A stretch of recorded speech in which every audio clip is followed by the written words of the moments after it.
Hi everyone, in front of me I've got TCL Tab 10s and let me share with you how to clear credentials on this device.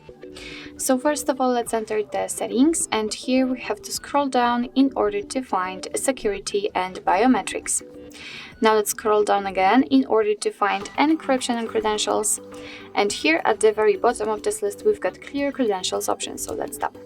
Your device will ask you if you really want to do it, so just confirm it. And as you can see, the credential storage has been raised successfully, but be aware that if you've got any kind of screen lock currently set, then your device will ask you to enter it in order to confirm your whole step. So actually this is it. This is how to remove credentials in your TCL Tab 10s. Thank you so much for watching. I hope that this video was helpful, and if it was, please hit the subscribe button and leave the thumbs up.